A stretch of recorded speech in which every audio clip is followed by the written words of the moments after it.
son esas normas creadas por la sociedad como consecuencia de una repetición que al interior de cada individuo va a hacer nacer una lucha, una fuerza que va a conducir a comportarse de determinada manera continuamente.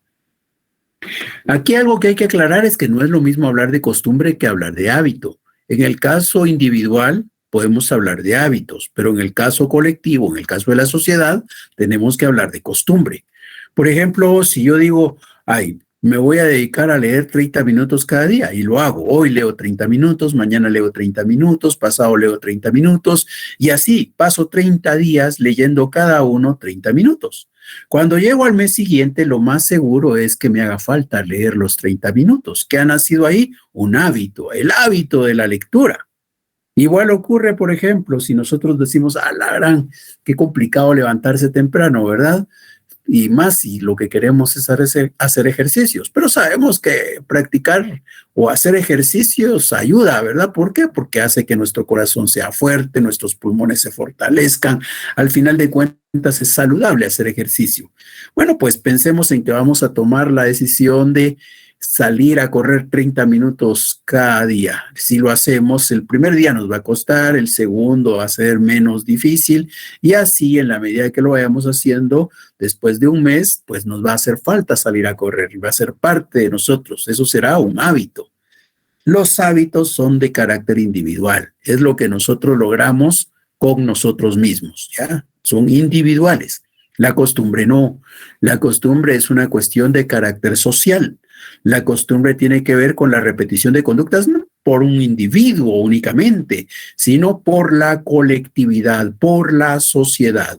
Entonces, cuando la sociedad reitera sus conductas, llega un momento en el que va a nacer una fuerza que va a obligar a cada individuo a tener que comportarse de una manera en particular. Ese es el derecho consuetudinario, esa es la costumbre.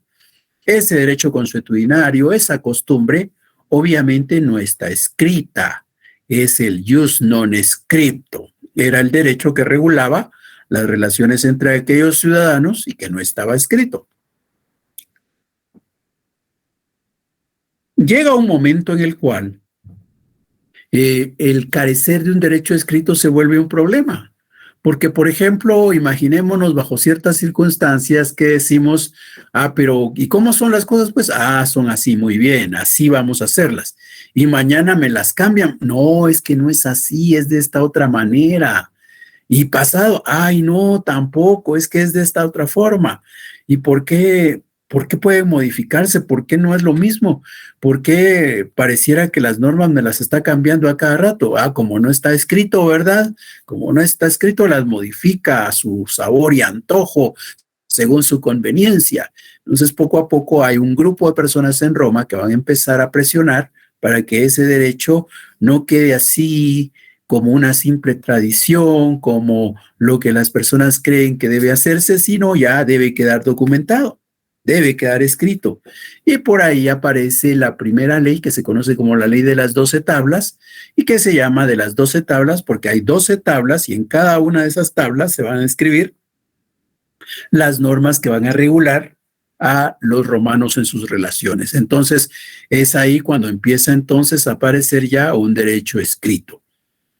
Nos damos cuenta entonces, cronológicamente, primero existió el jus non scripto, y posteriormente aparece el jus scripto. Aclaro que no quiere decir que solo existe uno o existe el otro, no. Al principio solo había uno, el no escrito. Después apareció el escrito, pero no quiere decir que desapareció el no escrito. Convivieron, prácticamente coexistieron ambos derechos. ¿Alguna duda, alguna inquietud?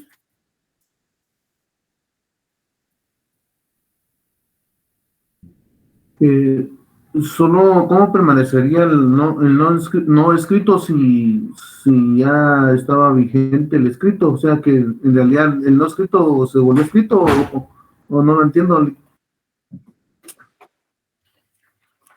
No logro entender del todo su pregunta. Es que pareciera ser que está diciendo que el no escrito obligó a que se volviera escrito para que no se modificara, ¿verdad? Sí, según la persona que lo quisiera establecer. sí, Entonces, pareciera ser que el no escrito se volvió escrito, ¿verdad? Entonces, al decir usted que no desapareció el no escrito, significa que en realidad o no quedó escrito o sí quedó escrito. Eso es lo que no entiendo. ya. No todo lo no escrito se volvió escrito. Digamos que lo que es consuetudinario, lo que es costumbre, muchas de esas cosas siguieron existiendo a la par del derecho escrito. Digamos que no todo lo que en algún momento fue creado por la cotidianidad de la sociedad quedó incluido en esas 12 tablas. Es como lo que ocurre ahora. Ustedes estudiaron ya en el curso anterior que hay 3 tipos de costumbre, ¿verdad? 3 tipos de derecho consuetudinario. Y dentro de eso les dijeron, bueno, pues hay momentos en los cuales pareciera que lo que la costumbre señala es contradictorio a lo que la norma escrita contiene. Y entonces, ¿qué es lo que hacemos? ¿Cuál de las dos prevalece? ¿Prevalece el derecho escrito o prevalece lo que la costumbre señala? Eso es algo que ustedes ya estudiaron. ¿Qué nos muestra eso que ustedes estudiaron? Que así como existe la costumbre, existe el derecho escrito. Igual fue allá en Roma. Allá en Roma lo que primero existió fue la costumbre, pero después se fue documentando para dejar una constancia de las normas que iban a regular las relaciones. Eso que se fue documentando es el derecho escrito, pero que ya exista un derecho escrito no quiere decir que la costumbre desapareció. Así como con nosotros ahora, la costumbre sigue siendo fuente de derecho, allá con los romanos la costumbre siguió siendo parte de ese derecho también. No sé si ahora hemos quedado con más claridad en los conceptos. Sí, licenciado, gracias. Para servirle. Bien, entonces, como decíamos, el derecho no escrito se da aquí en esa cotidianidad de la sociedad como consecuencia de la repetición de conductas, mientras que el derecho escrito se va a dar acá, en estas asambleas populares. Estas asambleas populares en las cuales se va a tomar una decisión sobre si algo se convierte o no se convierte en ley para esa sociedad. Esas leyes que va a aprobar esa asamblea popular son parte del derecho escrito, mientras que aquello que surgió por la simple repetición de conductas dentro de la comunidad en la vida cotidiana, ese sería el derecho no escrito, ese sería el derecho consuetudinario. Entonces aquí tenemos imágenes que nos muestran esos dos derechos y lo que nos debe quedar claro es que de estos dos, uno existió primero que el otro, que después van a convivir los dos, desde aquella época hasta nuestros días. Bien, entonces, si no hay dudas, pasamos al siguiente concepto fundamental. Ahora es derecho público y derecho privado. ¿Qué diferencia hay entre derecho público y derecho privado? Realmente aquí otra vez tenemos al derecho, ¿verdad? Pensemos que hay una unidad, una bola, una esfera, un fruto, un pastel, cualquier cosa, y eso es el derecho. Y ese derecho entonces ahora lo puedo partir y una parte me va a quedar como derecho público y la otra me va a quedar como derecho privado. Es decir, yo tengo un derecho que está compuesto por un conjunto de normas. ¿Se recuerdan? El jus es un conjunto de normas. Bueno, pues de esas normas yo puedo tomar una norma y decir, esta norma la leo y ¿dónde la pongo? ¿La pongo en la caja de derecho público o la pongo en la caja de derecho privado? Y la coloco en donde corresponda, luego saco otra y así voy sacando todas las normas que componen ese conjunto al que he llamado jus y las voy a ir colocando ya sea en la caja de público o en la caja de privado. Después me voy a quedar sin ninguna, ¿verdad? Todas las normas ya han sido clasificadas. Me va a mostrar que las normas o pueden ser de derecho público o pueden ser de derecho privado. Esto también ya lo han estudiado ustedes antes, pero ¿cómo podemos, qué criterios puedo utilizar para poder establecer si una norma es de derecho público o de derecho privado? Fundamentalmente hay dos teorías que nos ayudan a poder determinar si estamos ante una norma de derecho público o una norma de derecho privado.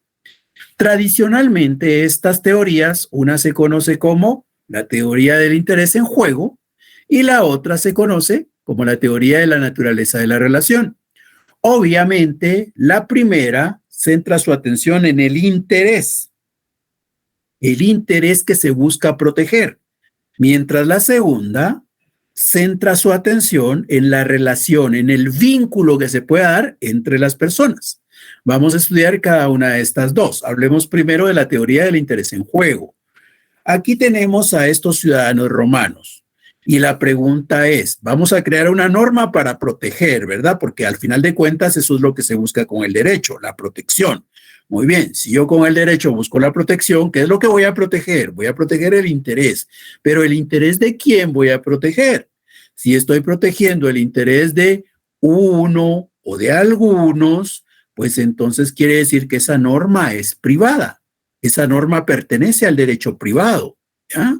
Si esa norma lo que está haciendo es protegiendo el interés de uno o de algunos, esa norma es de derecho privado. Pensemos en casos en donde el derecho que se está protegiendo, el interés que se está protegiendo, solamente le preocupa a una o a algunas personas. Imaginémonos el caso del matrimonio. Hemos dicho que el matrimonio es ese vínculo de carácter jurídico social mediante el cual un hombre y una mujer se unen, ¿verdad? Esa es la institución del matrimonio. Y ese matrimonio está protegido por normas que señalan cuáles son los derechos, cuáles son las obligaciones, cuál es el camino que se debe seguir para la celebración del matrimonio. ¿Qué debe de contener el acta, por ejemplo, en donde va a hacerse constar la celebración del matrimonio? Bueno, pues, ¿a quién le interesa el matrimonio? El matrimonio le interesa no a todos, ¿verdad? Sino a los que van a contraer matrimonio. Si hoy tenemos, por ejemplo, a Luis y a María y ellos van a contraer matrimonio, pues van a llegar a la oficina, ¿verdad? Y nos van a decir, mire, ¿será que usted me puede apoyar celebrando mi matrimonio para el próximo sábado? Y nosotros le decimos, sí, llegamos y celebramos el matrimonio. Cuando estamos celebrando el matrimonio, ahí hay normas que están regulando la celebración del matrimonio. Esas normas que están regulando la celebración del matrimonio, ¿a quién le interesan? Le interesan a Luis y a María, que son los que están contrayendo matrimonio. A todos los demás esas normas no les interesan, no están relacionadas con algo de interés de ellos. Todos los invitados, por ejemplo, todos los invitados están interesados en que haya comida, en que haya bebidas, en que haya música, en que haya diversión. Ese es el interés de los invitados, pero que se cumplan las formalidades, que el notario de verdad sea notario, que el acta cumpla con las formalidades, que se den los avisos que corresponden al Registro Nacional de las Personas para que no haya problemas después. ¿Eso a quién le interesa? ¿A quién le interesa que se dé el aviso de la celebración del matrimonio? Pues a Luis y a María, ¿verdad? A los demás no. Yo fui a la fiesta, la disfruté, pero si de verdad se firmó el acta, si ese señor era notario, si esa acta cumplía con las formalidades, si oportunamente se dio el aviso, eso a mí qué me importa, si yo lo que quería era disfrutar del momento de la fiesta. Eso es lo que pasa con todos los invitados. Y con los que no fueron invitados, menos interés todavía, ¿verdad? Aquí los únicos que tienen interés en esas normas que regulan el matrimonio son Luis y María, que son los que contraen matrimonio. Entonces quiere decir que esas normas que están regulando el matrimonio son de interés solo para algunos. ¿Para quiénes? Para los que están celebrando el matrimonio. Para todos aquellos que no van a contraer matrimonio, para todos aquellos que ni siquiera están pensando en casarse, para todos aquellos que están pensando vivir toda la vida solos, o para aquellos que están pensando vivir la vida con alguien, pero sin la celebración de ese matrimonio, pues para ellos eso no importa, ¿verdad? Solo le importa en este caso a Luis y a María. Eso quiere decir que las normas que regulan el matrimonio son de carácter privado. Otro ejemplo, yo voy a la tienda porque tengo hambre y me voy a comprar un chocolate. Allí, cuando yo estoy comprando el chocolate, hay otras personas. Hay algunas pidiendo unas galletas, unas gaseosas, papel, arroz, frijol, y cada quien está haciendo la petición de lo que quiere comprar. Y afuera de la tienda hay otro montón de gente que solo está ahí viendo pasar el día.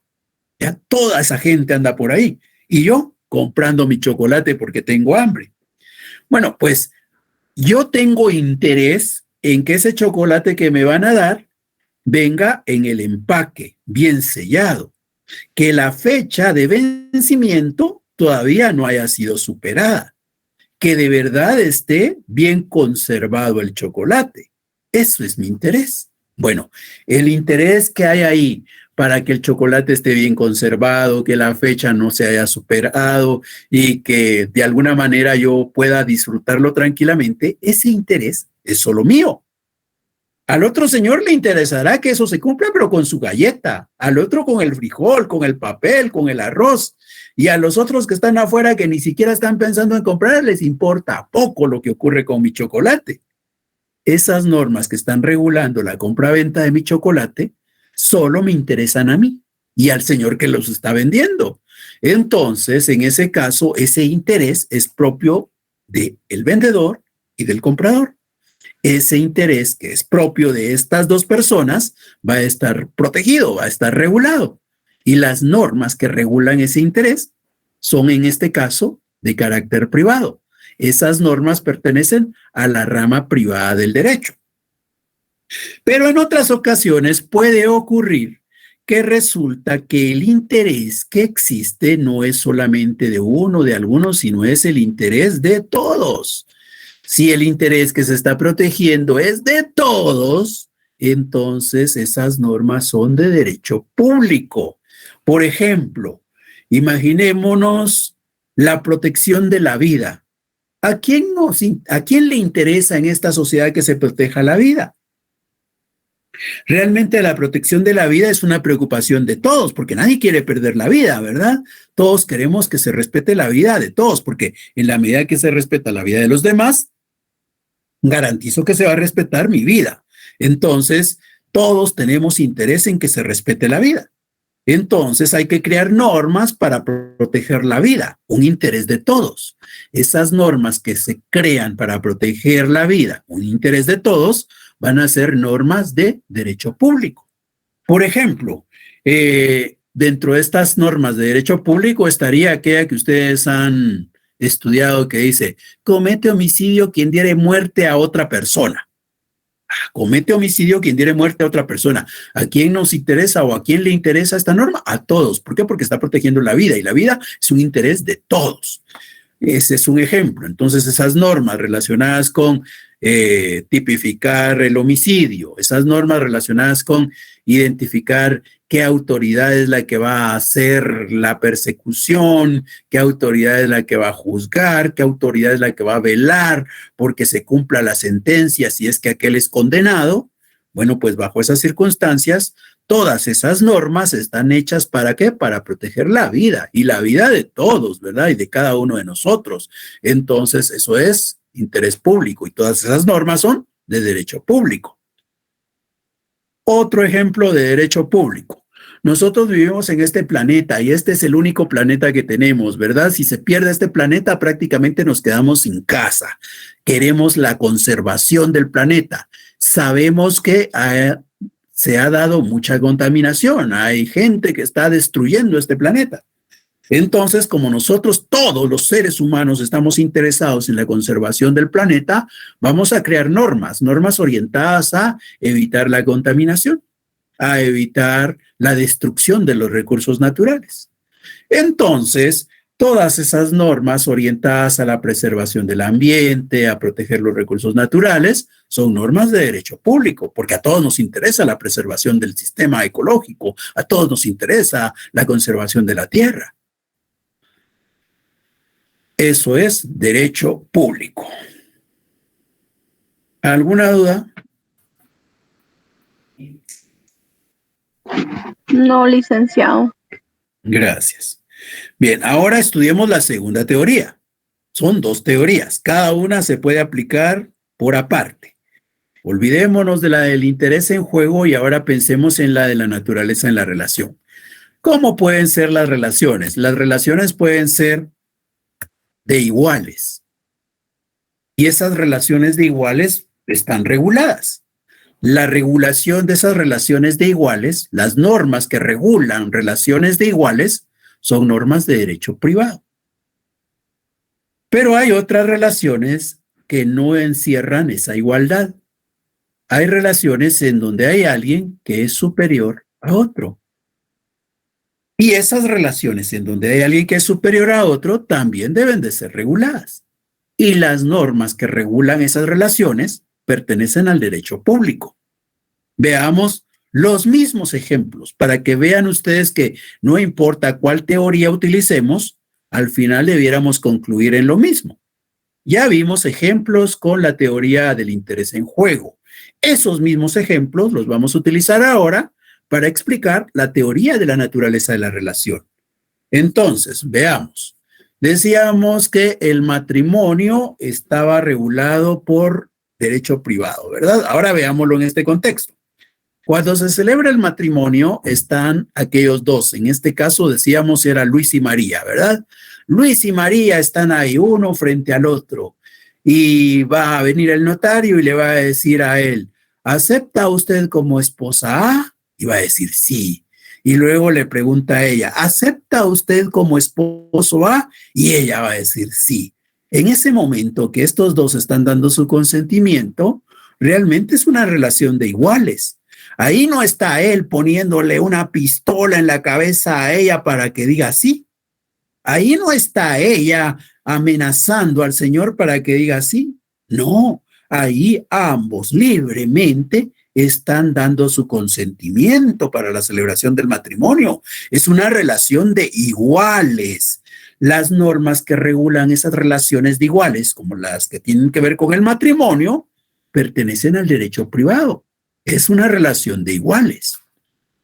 El otro ejemplo que dimos, cuando yo estoy comprando mi chocolate en la tienda porque tengo hambre. Bueno, pues cuando yo estoy comprando mi chocolate es otra vez lo mismo. Está de un lado el señor que vende los chocolates y yo, el que quiere comprar el chocolate. En ese momento, nadie me obligó a mí a entrar a esa tienda. Tiendas hay muchas.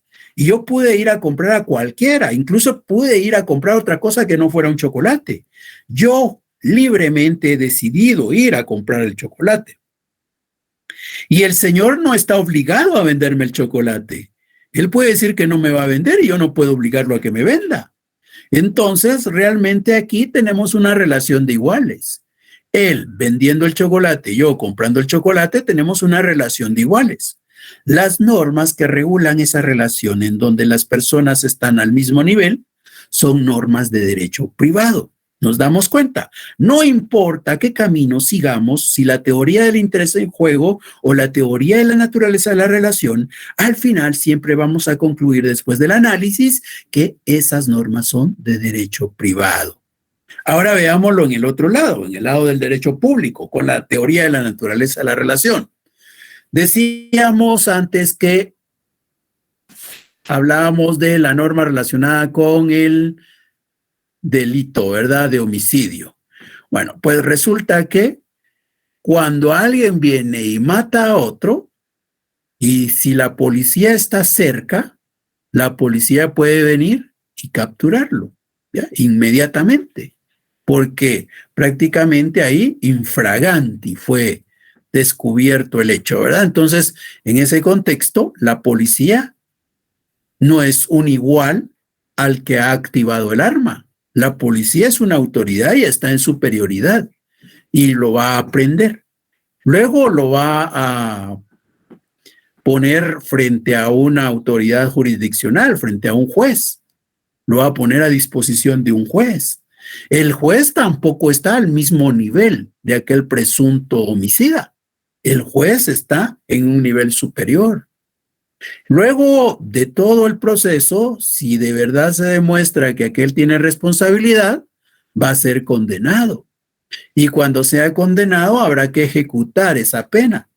Y si esa pena se ejecuta en un centro preventivo, pues las autoridades del centro preventivo no están al mismo nivel que aquel que ha sido condenado. Las autoridades están en un nivel superior. nos damos cuenta, todas esas normas relacionadas con el delito de homicidio, la persecución al presunto homicida, las normas relacionadas con el cumplimiento de la pena cuando aquel ha sido sentenciado, son normas de derecho público. Hay alguien superior en la relación. Entonces, no importa cómo lo consideremos, al final concluimos que esas son normas de derecho público. De igual manera, cuando hablábamos de los recursos naturales, imagínense que yo digo, estoy viviendo por acá, hay un arbolito cerca o en mi casa incluso, ¿verdad? Y vengo y boto a un gran árbol que hay en mi casa.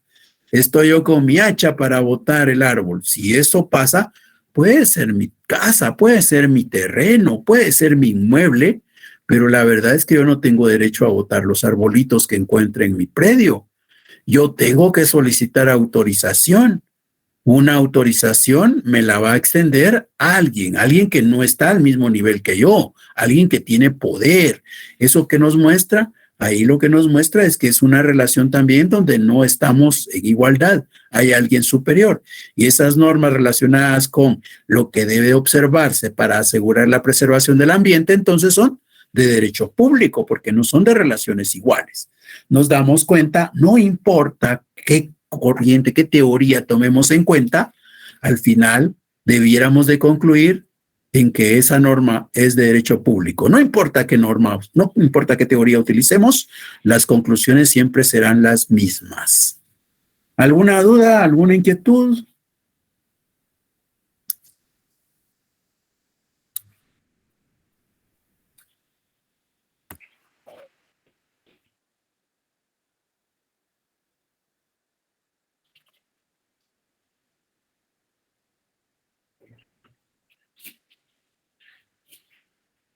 Bien, entiendo que no hay dudas, que no hay inquietudes, entonces hablamos del siguiente tema, privilegios y beneficios.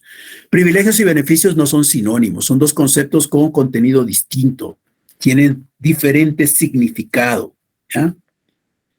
No son sinónimos. Veamos entonces en ese contexto primero el concepto de privilegios. Hemos dicho que aquí tenemos a los ciudadanos romanos. Estos ciudadanos romanos pueden estar expuestos a la lluvia. Sin embargo, cuentan con la protección de ese paraguas. Ese paraguas que está protegiendo a esos ciudadanos romanos, ¿qué nombre le hemos dado? Equidad. No.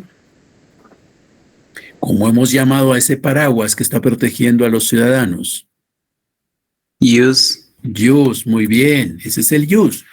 Entonces, ¿qué era lo normal? Lo normal es que el derecho es creado para proteger a estos ciudadanos, ¿verdad?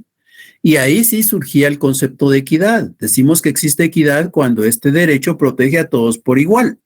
En este caso, ya en particular, nos damos cuenta que no está protegiendo a todos por igual, ¿verdad?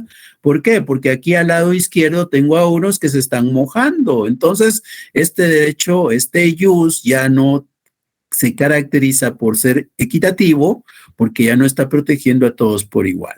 Bueno, tengo aquí a unos que se están mojando, ¿verdad? Muy bien. Ellos se están mojando porque han quedado fuera de la protección del derecho. Ellos se están mojando porque han quedado fuera del ámbito personal de las normas. Ustedes saben que las normas tienen un ámbito personal y el ámbito personal es las personas a las que va dirigida, ¿verdad? Entonces, cuando esta norma se creó, iba dirigida solo a estos que están abajo del paraguas y dejó fuera a estos que se están mojando. Entonces, quiere decir que hay personas que han quedado fuera del ámbito personal de la norma, que hay personas que han quedado fuera de la protección del derecho. Quedar fuera de la protección del derecho era para los romanos un privilegio, ¿ya?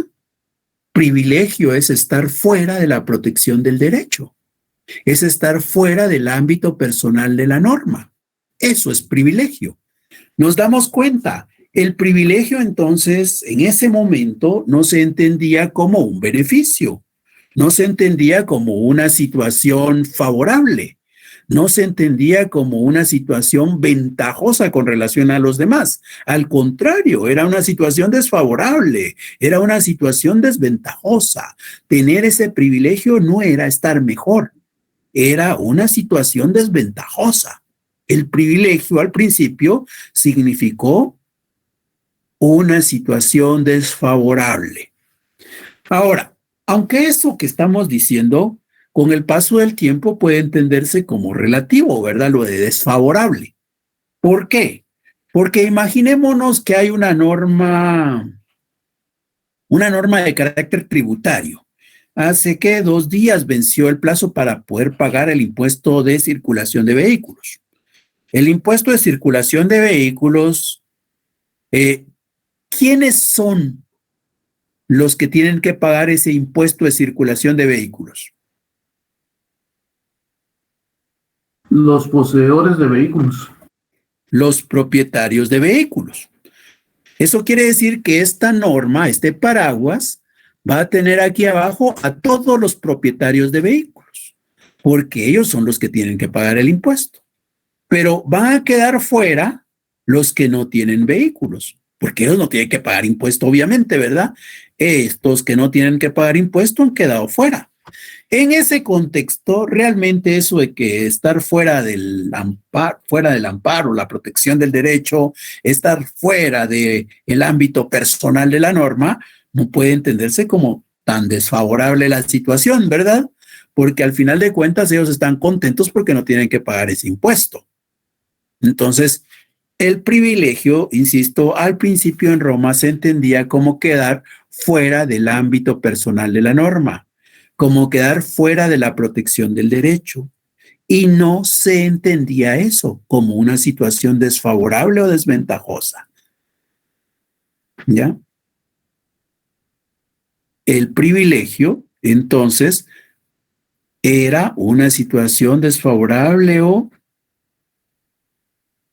desventajosa para los ciudadanos porque no tenían la protección del derecho.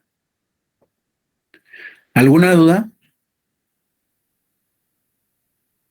No, licenciado, solo si, por ejemplo, los impuestos fueran solo, digamos, para las personas que son originarias de ese lugar y los que vinieran de otro lugar tuvieran que corresponder a un impuesto, entonces ahí sí se vería un beneficio para los que están adentro y desfavorable para los que están fuera, ¿no? ¿Los que están dentro de qué? Dentro del límite, digamos, geográfico, los que no van a pagar. No. Aquí no estamos hablando de límite geográfico. Aquí estamos hablando de ámbito personal, no de ámbito geográfico. Aquí lo geográfico no es lo que está contando. Aquí lo que está contando es hacia quiénes están dirigidas las normas.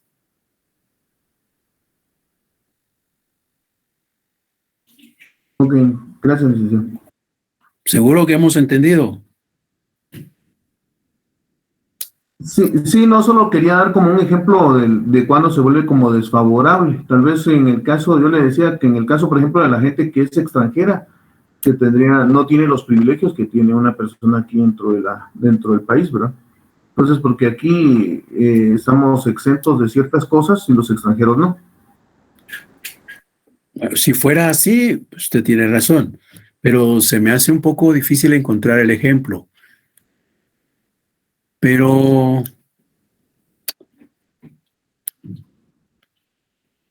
es que en la práctica, por ejemplo, hay una ley que lo que hace es fomentar la inversión extranjera. Esa ley que fomenta la inversión extranjera ha sido atractiva para muchos propietarios de maquilas. Entonces, como esta ley lo que dice es, si tú eres extranjero y quieres venir y montar tu empresa en Guatemala, nosotros te apoyamos, no te vamos a cobrar impuestos por 20 años. Entonces los extranjeros dicen, ¡ala! Allá en Guatemala se puede ir a establecer uno y durante 20 años no va a pagar impuestos. Entonces se vienen para acá. En ese contexto, ellos estarían protegidos por la norma, ¿verdad? Porque la norma les está diciendo, miren, a ustedes va dirigida la norma, ustedes son nuestro ámbito personal, extranjeros que invierten en Guatemala son nuestro ámbito personal. Ellos están adentro del paraguas, ellos están protegidos. Y los empresarios nacionales estarían mojándose. Ahí esos empresarios nacionales que se están mojando en el momento histórico en que estamos hablando ahora, ellos serían los que tenían el privilegio. O sea, el privilegio serían, o los privilegiados serían los empresarios nacionales. Y serían privilegiados porque se quedaron fuera del paraguas, fuera de la protección del derecho. Nos damos cuenta. La verdad es que ahí ser privilegiado no era una situación favorable, no era una situación ventajosa. ¿Ya?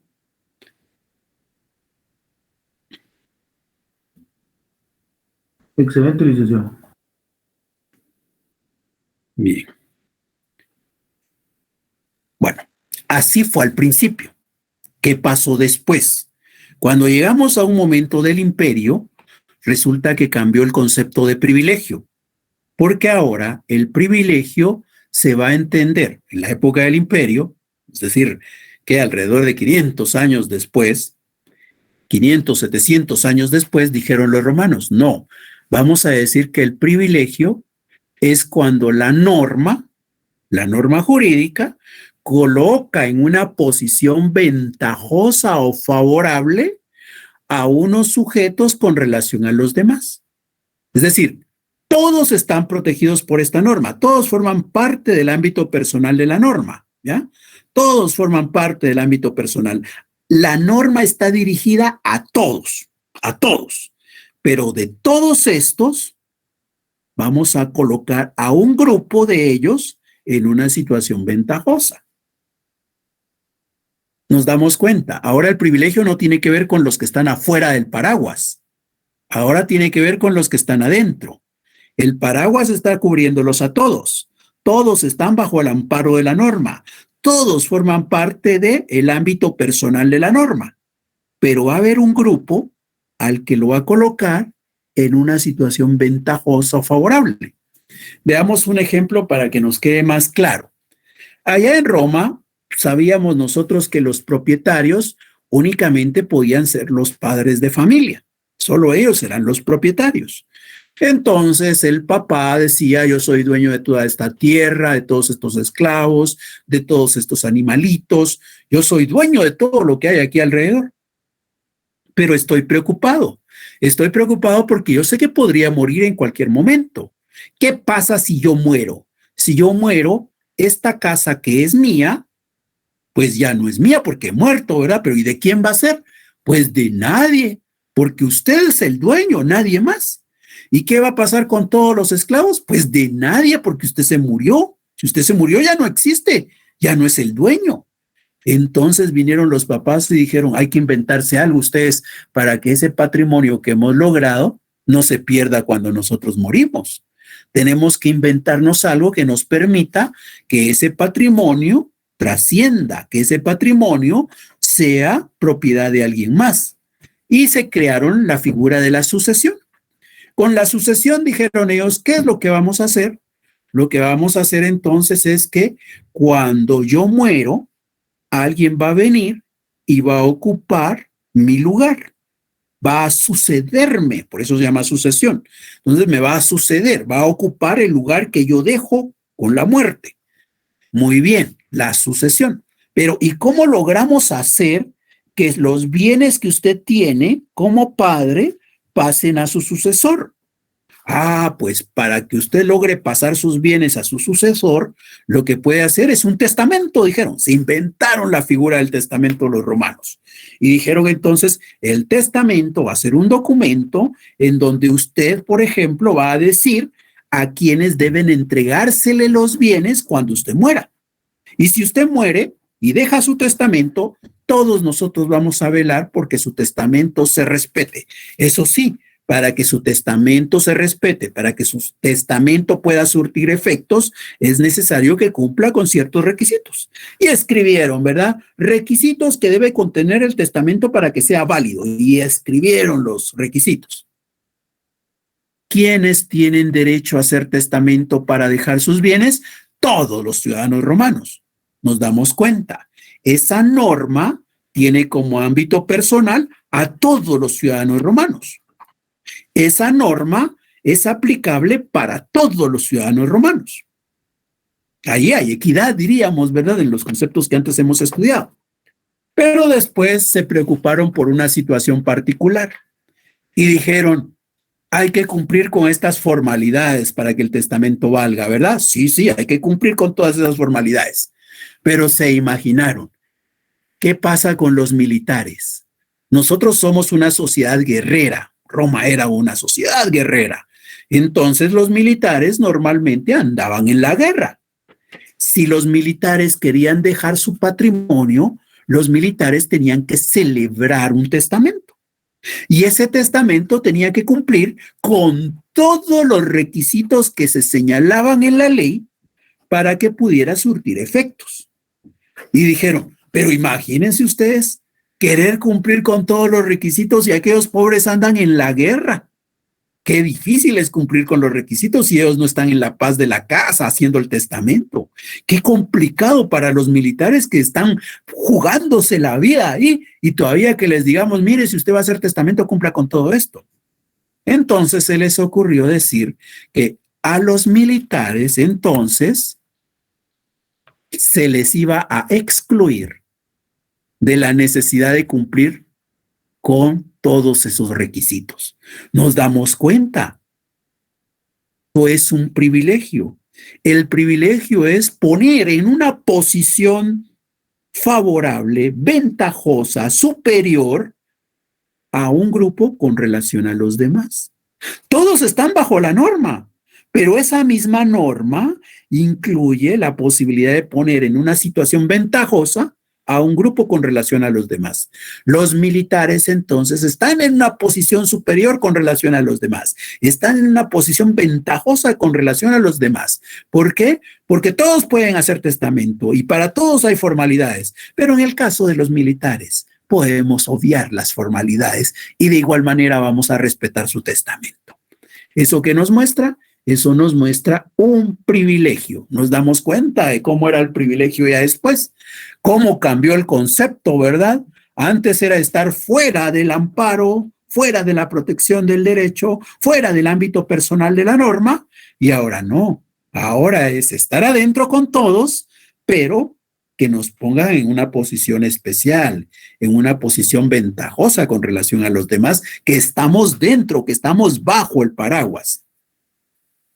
¿Alguna duda?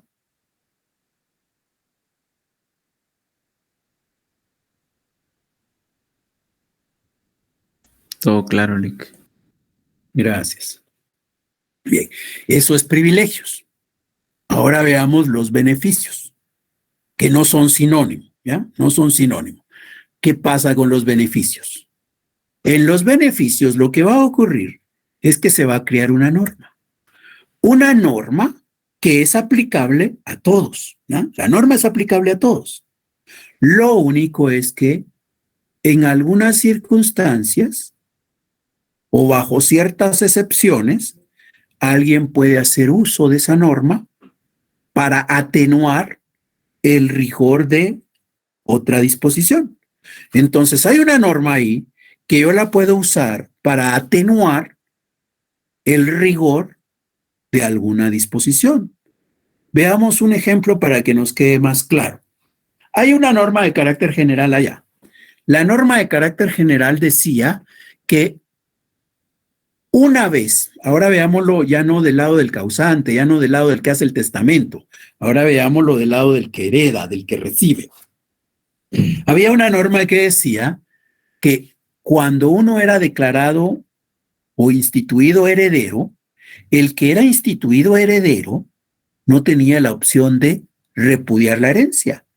Era un heredero necesario, era un heredero obligatorio. O sea, aquello de que si mi papá me dejó su patrimonio, yo no puedo decir, ay, no, yo no quiero recibir nada de ese señor, a mí me caía mal. No, no, no. Aunque usted no lo quiera, aunque usted esté peleando con él, aunque usted haya peleado con él, usted le toca recibirlo y no puede decir que no. O sea, era obligatorio recibir el patrimonio, ¿ya? Obligatorio. Nadie podía repudiarlo. Por el otro lado, es obvio que los padres, que son los que tienen el patrimonio, son los que saben realmente qué es lo que tienen. Los hijos no necesariamente sabemos qué es lo que tiene papá. Por ahí hay casos en donde los hijos ni siquiera saben, hasta después de la muerte del padre, ¿verdad? Saben que tenía otros hijos, por ejemplo. ¿Ya? A veces no sabemos ni si realmente solo nosotros, hermanos, somos los hijos de este señor. De repente, por ahí hay otro hijo de ese señor y nosotros ni enterados. Podría tener otra casa incluso.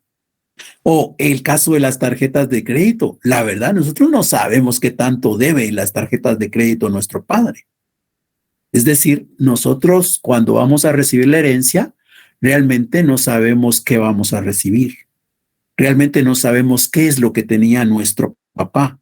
Y entonces lo que se hace para tratar de saber qué es lo que tenía era, pues, la posibilidad de pedir que se haga un inventario. Y así es como tenemos el beneficium inventari, la posibilidad de pedir que se haga inventario de la herencia. Pero, ¿quién va a pedir que se haga inventario de la herencia? Pues, el que quiera. Habrá quien no. Si yo creo que yo sé todo, que no hay ningún problema, que no se va a perder ningún bien, pues, ¿para qué voy a pedir un inventario, verdad? Si yo sé que mi papá lo único que tenía es esto que está acá y que no se va a perder, pues, ¿para qué voy a pedir un inventario? O sea, la posibilidad de pedir un inventario está ahí para todos, pero no todos la van a pedir, solo algunos. El caso del beneficium abstinendi es más claro todavía. ¿Se recuerdan? Habíamos dicho, todos estaban obligados a recibir la herencia aunque no quisieran. Pero imagínense, cuando uno dice recibir la herencia, normalmente rápido se imagina, ¡ay! Va a recibir casas, va a recibir dinero, va a recibir carros, va a recibir joyas. Pero la verdad es que el patrimonio no está compuesto solo de derechos, no está compuesto solo de bienes. El patrimonio también encierra obligaciones. Si no, recuérdense cuando ustedes estudiaron tercero básico y les hablaron de la ecuación patrimonial. La ecuación patrimonial tenía el activo, tenía el pasivo. Es decir, así como están los derechos, están las obligaciones. Entonces, si mi padre tiene deudas y yo soy un heredero necesario, yo tendré que aceptar las deudas. Imagínense que mi papá tenga más deudas que bienes. La verdad, yo preferiría no ser su heredero, ¿verdad? Porque entonces lo que me está dejando son deudas. Y yo con lo poco que tenga tendré que pagar las deudas de mi padre. Entonces, ¿qué dijeron los romanos? Los romanos dijeron, pues, la verdad es que sería perjudicial para un heredero recibir deudas, ¿verdad? Entonces, digamos que la norma general es que todos están obligados a recibir la herencia. Pero si alguien establece que el patrimonio está más cargado de obligaciones, puede repudiarla. Ese es un beneficio, ¿ya? Ese es un beneficio. ¿Por qué? Porque la norma general es todos obligados a recibir el patrimonio, ¿ya? Esa es la norma general. Pero en una situación excepcional, en una circunstancia particular, cuando ese patrimonio está cargado más de deudas, entonces le damos un beneficio a ese heredero, la posibilidad de repudiar la herencia.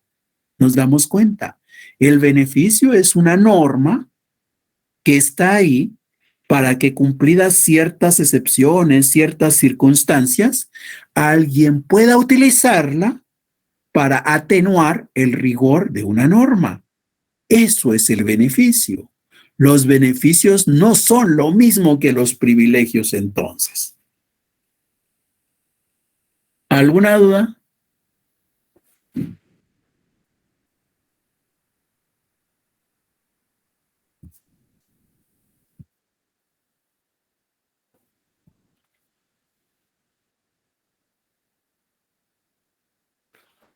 No, licenciado, todo bien.